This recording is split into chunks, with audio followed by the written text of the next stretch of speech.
இந்த நியூஸை நீங்கள் எல்லாரும் பார்த்துருக்கிறதுக்கு வாய்ப்பு இருக்குது. ஒரு பெண் மருத்துவர் ஹாஸ்டலில் லேப்டாப்புக்கு சார்ஜ் போடுறப்போ அதனால் ஷாக் அடித்து உயிரிழந்துட்டாங்க அப்படின்னு சொல்லிட்டு. இந்த பிரச்சனையை நம்மளோட அன்றாட வாழ்க்கையில் நம்மளில் நிறைய பேர் வந்து ஃபேஸ் பண்ணியிருப்போம். மொபைல் சார்ஜரும் சரி, இல்லை லேப்டாப் சார்ஜரும் சரி, நம்ம சார்ஜ் போடுறதுக்காக எடுப்போம். இல்லை கம்ப்யூட்டரோட அந்த மெட்டல் பின்னு நம்ம பென் டிரைவ் கனெக்ட் பண்ணும்போதோ இல்லை அந்த யூஎஸ்பி கனெக்ட் பண்ணும்போதோ நமக்கு சின்னதாக ஒரு ஷாக் வந்து அடிக்கும். அப்போ அது எதனால் ஷாக் அடிக்குது அப்படின்னு சொல்லி நமக்கு தெரியாது. நம்ம கண்டுக்காமல் பெரும்பாலான நேரங்களில் விட்டுருவோம். இந்த மாதிரி லேப்டாப் சார்ஜர் இல்லை மொபைல் சார்ஜர் பார்த்தீங்க அப்படின்னா அதோட அவுட்புட்டு கம்மியாக தான் இருக்கும். ஒரு 20 வோல்ட்டு இல்லை 5 வோல்ட்டு தான் இருக்கும். அப்படின்றப்போ அதோட அவுட்புட்டில் ஏன் ஷாக் அடிக்குது அப்படின்ற மாதிரி நமக்கு ஒரு கன்ஃபியூஷன் இருக்கும். ஸோ இந்த வீடியோவில் அதை பற்றி தான் டீட்டெயிலாக பார்க்க போகிறோம். அவங்களுக்கு எதனால் ஷாக் அடித்தது, லேப்டாப் மொபைல் சார்ஜர்ஸில் ஷாக் அடிக்குமா அப்படின்றத தான் தெரிஞ்சுக்கலாம்.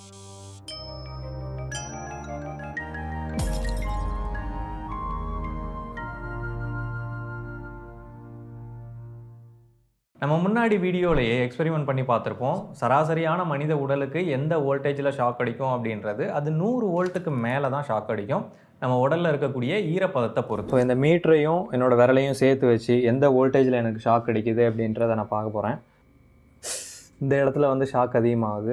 130 வோல்டேஜ் கிட்ட இந்த எலக்ட்ரிக் ஷாக் வந்து அதிகமாகுது. அப்படி இருக்கிறப்போ எப்படி இந்த லேப்டாப் சார்ஜர் வந்து ஷாக் அடிச்சது அப்படின்றத தெரிஞ்சுக்கிறதுக்காக இங்கே வந்து ஒரு லேப்டாப் சார்ஜரை நான் வந்து ஓப்பன் பண்ணியிருக்கேன். ரொம்ப கஷ்டப்பட்டு தான் ஓப்பன் பண்ணேன்.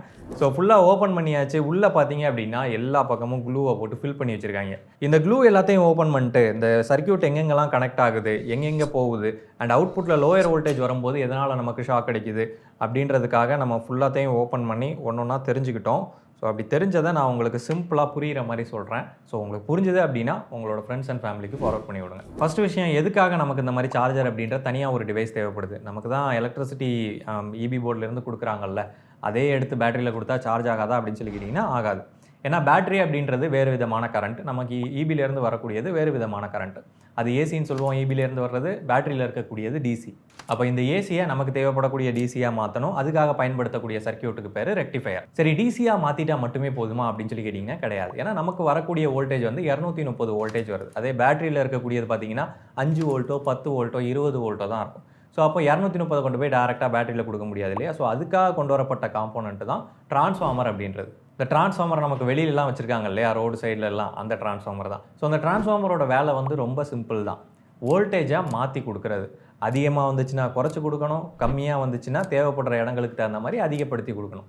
அப்போ நமக்கு கிடைக்கக்கூடிய 230 வோல்டேஜ் அந்த டிரான்ஸ்ஃபார்மரில் கொடுத்தோம்னா அது பேட்டரிக்கு தேவையான வோல்டேஜாக மாற்றி கொடுத்துரும். அவ்வளோதான் வேலை. அப்போ இப்போ சார்ஜரோட சர்க்யூட் உங்களுக்கு புரிஞ்சிருச்சா? சிம்பிள் தான். இதுக்குள்ளே வந்துட்டு சேஃப்டி காம்போனன்ட்டு இல்லை ஃபீட்பேக் காம்போனன்ட்டு அந்த மாதிரி 2-3 விஷயங்கள் வரும். அது இப்போ தேவையில்லை. ஜென்ரலாக சார்ஜர் அப்படின்றது இவ்வளோதான். ஆனால் இந்த சார்ஜர் வந்து அந்த மாடலில் ஒர்க் ஆகலை. நம்ம முன்னாடிலாம் பார்த்துருப்போம், பெரிய பெரிய அடாப்டர்ஸ் வரும், நல்ல தடியாக கனமாக இருக்கும். ஸோ அந்த மாதிரி அடாப்டர்ஸ் எல்லாமே இந்த கான்செப்டில் வேலை செஞ்சுது.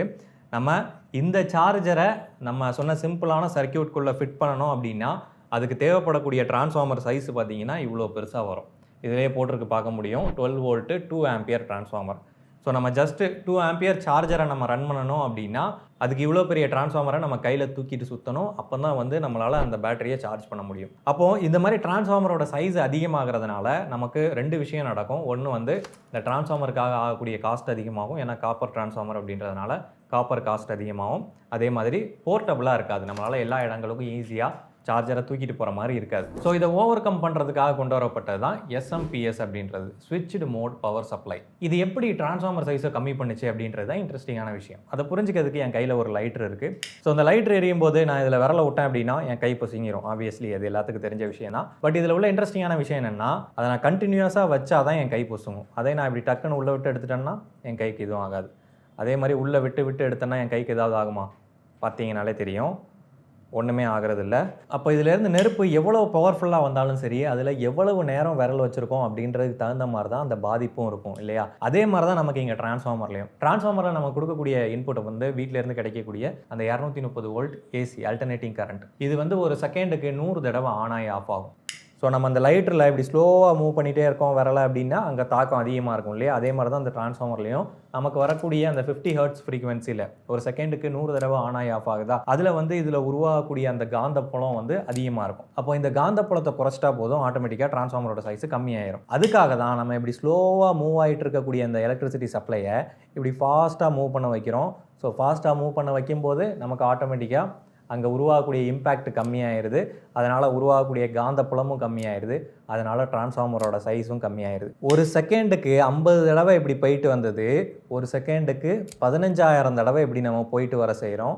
அப்படின்றப்போ ஆட்டோமேட்டிக்காக டிரான்ஸ்ஃபார்மரோட சைஸ் குறைஞ்சிடுது. அவ்வளோதான் மேட்ரு. சரிப்பா, அந்த டிரான்ஸ்ஃபார்மர் சைஸை குறைச்சிட்டாங்க, இதுக்கும் ஷாக் அடிக்கிறதுக்கும் என்ன சம்பந்தம் அப்படின்னு சொல்லி கேட்டிங்கன்னா, சைஸை குறைச்சிட்டாங்க இல்லையா? ஸோ இதுக்கு ஒரு சர்க்யூட் வரும், அது எப்படி ட்ராவல் ஆகும் அப்படின்றத நான் ஸ்க்ரீனில் இமேஜாக ஷோ பண்ணுறேன். அது வேணுன்றவங்க ஸ்க்ரீன்ஷாட் எடுத்து வச்சுக்கோங்க. இப்போ நம்ம முன்னாடி இந்த சைஸை குறைக்காமல் இந்த ஒரிஜினல் டிரான்ஸ்ஃபார்மர் இருக்கு இல்லையா, இதை வச்சு ரன் பண்ணும்போது இதில் கேல்வனிக் ஐசோலேஷன் அப்படின்ற ஒன்று வந்து உருவாகும். இதோட பேசிக் பிரின்சிபலே அதுதான். அதாவது இன்புட், நம்ம கொடுக்கக்கூடிய இன்புட்டுக்கும் அவுட்புட்டுக்கும் இடையில எந்த விதமான டைரக்டான ஒயர் கனெக்ஷனும் இருக்காது. அப்புறம் எப்படி எலக்ட்ரிசிட்டி போகும்னு கேட்டிங்கன்னா, அதுதான் நம்ம மேக்னெட்டிக்காக பண்ணுறோம். அதாவது இங்கேருந்து நம்ம எலக்ட்ரிசிட்டி கொடுக்குறோம், அதில் ஒரு மேக்னெட் உருவாகுது. அந்த மேக்னெட்டை வச்சு நம்ம செகண்டரி காயிலில் இன்னொரு எலக்ட்ரிசிட்டியை வந்து உருவாக்குறோம். ஸோ அப்படின்றப்போ டேரெக்டாக எந்த விதமான ஒயர் கனெக்ஷனும் கிடையாது. ஸோ இதுதான் கேல்வனிக் ஐசோலேஷன். இதனால் பலவிதமான அட்வான்டேஜஸ் இருக்குது. அதில் முக்கியமான ஒன்று, இன்புட்டில் எந்த விதமான ஹை வோல்டேஜ் வந்தாலும் அது அவுட்புட்டில் கடத்தப்படாது. அதே மாதிரி அவுட்புட் காயிலுக்குன்னு சில லிமிட் உண்டு. 230 வோல்ட்டையே டேரெக்டாக நம்ம அவுட்புட்டு காயிலில் கனெக்ட் பண்ணாலும் இல்லை ட்ரான்ஸ்ஃபர் ஆனாலும் அந்த அவுட்புட் காயிலால் விஸ்டாண்ட் பண்ண முடியாமல் எரிஞ்சு போயிடும். ஸோ இந்த மாதிரி சில கண்டிஷன்ஸ் இருக்கிறதுனால அந்த கேல்வனிக் ஐசோலேஷன் ஒரு பாயிண்ட் ஆஃப் சேஃப்டியை வந்து கொடுக்கும்னு சொல்லலாம். அதே டிரான்ஸ்ஃபார்மர் கான்செப்ட் தான் எஸ்எம்பிஎஸ்லையும் அந்த டிரான்ஸ்ஃபார்மரோட சைஸை சின்னதாக்கினாலும் நமக்கு ஒர்க் ஆகும். ஸோ சேம் டிரான்ஸ்ஃபார்மர் தான், கேல்வனிக் ஐசோலேஷன் எல்லாமே இருக்கும். பட் இதில் ஒரு சின்ன பிரச்சனை இருக்குது. என்னன்னு சொல்லி கேட்டிங்கன்னா, நம்ம இந்த சர்க்கியூட்டை டீட்டெயிலாக செக் பண்ணி பார்க்கும்போது, அதோட டயக்ராம்ஸ் பார்த்து இதில் எங்கெங்கே கனெக்ஷன்ஸ் போகுது அப்படின்னு சொல்லி பார்க்கும்போது ஒரு விஷயத்தை கண்டுபிடிச்சோம். என்னென்னா, இந்த டிரான்ஸ்ஃபார்மரோட ப்ரைமரியும் செகண்டரியும் இருக்கு இல்லையா, இந்த ரெண்டத்தையும் ஒரு கெப்பாசிட்டர் போட்டு ஜாயின் பண்ணி வச்சுருக்காங்க.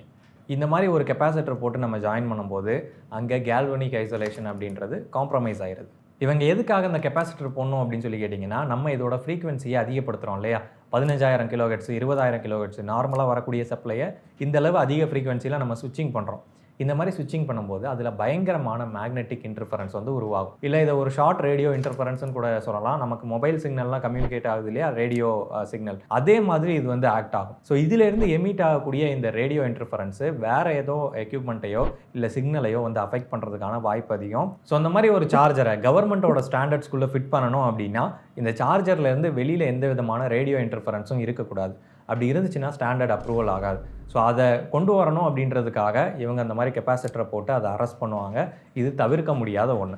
இதில் உள்ள பிரச்சனை என்னென்னா, நான் முன்னாடியே சொன்ன மாதிரி இந்த டிரான்ஸ்ஃபார்மரில் கேல்வனிக் ஐசோலேஷன் காம்ப்ரமைஸ் ஆன மாதிரி தான். ஸோ அப்படி ஆயிடுச்சு அப்படின்றதுனால நமக்கு இன்புட்டில் வரக்கூடிய அந்த 230 வோல்ட் சப்ளை அப்படியே அவுட்புட்டில் கடத்துறதுக்கான வாய்ப்பு அதிகம். இது வந்து பலவிதமான கண்டிஷன்ஸில் நடக்கலாம். முதல் கண்டிஷன், இந்த கெப்பாசிட்டரோட டைஎலக்ட்ரிக் மெட்டீரியல் நடுவில் இருக்கும் இல்லையா, அது டீக்ரேட் அடையும் போது, அதாவது பொதுவாக அந்த கெப்பாசிட்டர் டீக்ரேட் ஆகும்போது அப்போ இந்த இன்புட்டில் வரக்கூடிய சப்ளை டேரெக்டாக அவுட்புட்டுக்கு கடத்தப்படலாம். இன்னொன்று லோக்கல் பிராண்டு சார்ஜர்ஸ், அதிலலாம் பார்த்தீங்கன்னா அந்த கெப்பாசிட்டரை சும்மா கடமைக்காக போட்டு வச்சுருப்பாங்க, போடணும் அப்படின்றதுக்காக.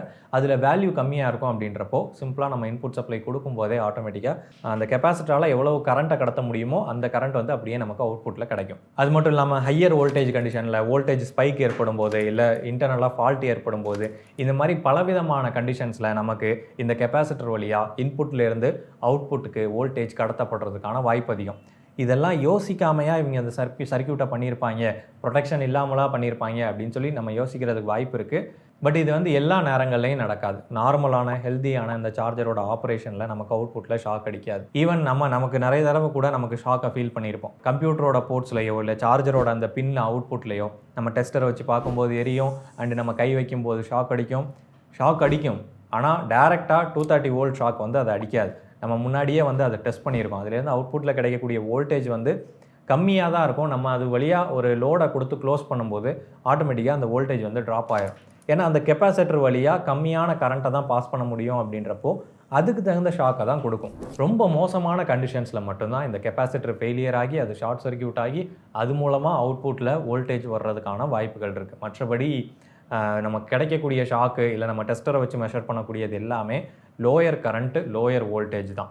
ஸோ அதில் நமக்கு பெரிய ஷாக் வந்து அடிக்க போகிறது கிடையாது. இது எஸ்எம்பிஎஸ் சர்க்கியூட்டை பொறுத்த வரைக்கும் காமனாக இருக்கக்கூடிய ஒரு பிரச்சனை. அந்த கெப்பாசிட்டர் வழியாக கரண்ட் ஃப்ளோ நடந்து அவுட்புட்டில் ஷாக் கொடுக்குற மாதிரியான ஃபீலிங்கை வந்து கொடுக்கும். இது சொல்கிறதுக்கு காரணம் வந்து நீங்கள் எல்லோரும் ஷாக் அடித்தாலும் அசால்ட்டாக இருக்கணும் அப்படின்றதுக்காக நான் சொல்லலை. நான் சொல்கிறதுக்கு ரீசன் வந்து பெரும்பாலான எஸ்எம்பிஎஸ் சர்க்கியூட்டில் இந்த மாதிரி பிரச்சனைகள் இருக்குது. அவுட்புட்டில் வந்து அந்த லீக்கேஜ் கரண்ட் வரும், பட் அது ஷாக் அடிக்கிற அளவுக்கு வந்து பாதிப்பை தராது. நீங்கள் பாதுகாப்பாக இருக்கிறதுக்கு நான் ஒரு வழி சொல்கிறேன். இந்த மாதிரியான மொபைல் சார்ஜராக இருக்கட்டும், இல்லை லேப்டாப் சார்ஜராக இருக்கட்டும், எந்த ஒரு எஸ்எம்பிஎஸ் சர்க்கியூட்டையும் நீங்கள் வந்து எக்ஸ்டென்ஷன் போர்டில் வந்து ரன் பண்ணாதீங்க. அதாவது தனியாக அந்த சர்ஜ் ப்ரொடெக்டரோட எக்ஸ்டென்ஷன் போர்ட்ஸ் இருக்கும் இல்லையா, அதில் வந்து ரன் பண்ணுறதை தவிர்த்துக்கலாம். எதனால் அப்படின்னா, அதில் இருக்கக்கூடிய சர்ஜ் ப்ரொடெக்டரே வந்து ஒரு உருப்படாத ஒன்று.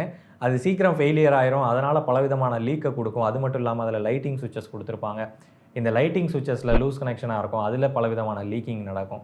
ஸோ இந்த மாதிரி அந்த எக்ஸ்டென்ஷன் போர்டோட சர்க்கியூட்லேயே பலவிதமான பிரச்சனைகள் வந்து வரும். ஸோ அந்த மாதிரி எக்ஸ்டென்ஷன் போர்ட்ஸில் வந்து எஸ்எம்பிஎஸ் சர்க்கியூட்டை ரன் பண்ணுறதை தவிர்த்துக்கிறது நல்லது. அதுக்கு அடுத்தபடியாக வந்து லைன் நியூட்ரல். ஆக்சுவலாக அந்த மாதிரி சார்ஜர்ஸ்லாம் வந்து ப்ளஸ் மைனஸ் லைன் நியூட்ரல் கரெக்டாக தான் கொடுக்கணும் அப்படின்றது கிடையாது. பைபோலார் தான். நீங்கள் எப்படி மாற்றி கொடுத்தாலும் இது ஒர்க் ஆகும். அதனால் அது ப்ராப்ளம் இல்லை. பட் சில நேரங்களில் நமக்கு லைன் சப்ளை வந்து நியூட்ரல், இதில் இருக்கக்கூடிய அந்த நியூட்ரல் பாயிண்ட்டுக்கு போச்சு அப்படின்னா, அப்போ அது டேரெக்டாக அந்த கெப்பாசிட்டர் மூலமாக லீக்கேஜ் ஆகி அவுட்புட்டில் கொடுக்குறதுக்கு வாய்ப்பு இருக்குது. அப்படின்றதுனால நீங்கள் ஒரு டெர்மினலில் கனெக்ட் பண்ணுறீங்க, அப்போ ஷாக் அடிக்குது அப்படின்னா அப்படியே தூக்கிட்டு மாற்றிட்டு ரிவர்ஸாக கனெக்ட் பண்ணி பாருங்கள். அப்போ ஷாக் அடிக்கிறதுக்கான வாய்ப்பு குறைவு. இதை நம்ம ஆல்ரெடி அரெஸ்ட் பண்ணி நம்ம ஒரு ஷார்ட் வீடியோவாக போட்டிருக்கோம். இப்போ வலது பக்கம் வர வேண்டிய சப்ளை இடது பக்கமாக வருது, அதாவது நியூட்ரலில் வருது. இப்போ நான் அந்த பிரச்சனையை சரி பண்ணிட்டேன். வலது பக்கம் லைன் வர்ற மாதிரி செஞ்சுட்டேன். அதனால் நமக்கு இப்போ மெட்டல் பின்னில் ஷாக் அடிக்காது. அடுத்தபடியாக எர்த்திங் என்ன தான் இந்த மாதிரியான சார்ஜர்ஸில் இம்பார்ட்டன்ட் இல்லை அப்படின்னாலும் அது லேப்டாப் சார்ஜர்ஸில் ஒரு மெயினான ரோல் வந்து ப்ளே பண்ணுது. என்னென்னா, இந்த கவரை வந்து பார்த்திங்கன்னா தெரியும், இது வந்து ஒரு மெட்டல் ஃப்ரேம். இந்த மெட்டல் ஃப்ரேமை இவங்க அந்த சார்ஜரை கவர் பண்ணி அதை வந்து எர்த்திங் பண்ணியிருப்பாங்க. ஸோ அந்த மெட்டல் ஃப்ரேம் வந்து இப்படி வந்து கவர் ஆகிருக்கும் இந்த சார்ஜரில். அதோட பேக் சைடு வந்து பார்த்திங்க அப்படின்னா பிசிபி போர்டோட இந்த இடத்துல சால்டர் பண்ணி வச்சுருப்பாங்க. ஸோ இங்கே பார்த்தீங்கன்னா தெரியும், இந்த இடத்துல வந்து சால்டர் பண்ணி வச்சுருக்காங்க. அப்போ அந்த சால்டர் பண்ண பாயிண்ட் வந்து நமக்கு கிடைக்கக்கூடிய அந்த இன்புட் எர்த்திங்கில் வந்து இங்கே போய் கனெக்ட் ஆகும். இந்த மாதிரி ஃபால்ட் கண்டிஷனில் நமக்கு இந்த மெட்டல் ஃப்ரேமில் ஷாக் அடிக்கும் போது இங்கே எர்த்திங் இருந்தால் பிரச்சனை இல்லை, அரெஸ்ட் ஆயிரும். எர்த்திங் இல்லை அப்படின்ற சமயத்தில் ஸோ மோஸ்ட்லி வந்து சில இடங்களில் இந்த நெகட்டிவோட இவங்க எர்த்திங்கை லூப் பண்ணுறதுக்கு வாய்ப்பு இருக்குது. நெகட்டிவோட எர்த்திங்கை டேரெக்டாக லூப் பண்ணியிருக்க மாட்டாங்க. அது வந்து கெப்பாசிட்டர் த்ரூவாக நியூட்ரலோட கனெக்ட் ஆகிருக்கும். அந்த மாதிரி இந்த எர்த்திங்கில் வரக்கூடிய லீக்கேஜ் கெப்பாசிட்டர் த்ரூவாக நமக்கு இந்த நியூட்ரலில் கனெக்ட் ஆகி அது நெகட்டிவில் வந்து ரெஃப்ளெக்ட் ஆகும். ஸோ அந்த சமயத்துலேயும் நமக்கு ஷாக் அடிக்கிறதுக்கு வாய்ப்பு இருக்குது. அதனால் பெட்டர் எர்த்திங் நல்லா இருக்கா அப்படின்னு சொல்லி பார்த்துக்கிறது நல்லது. இங்கே கிடையாது, நம்மளோட பில்டிங்கில்.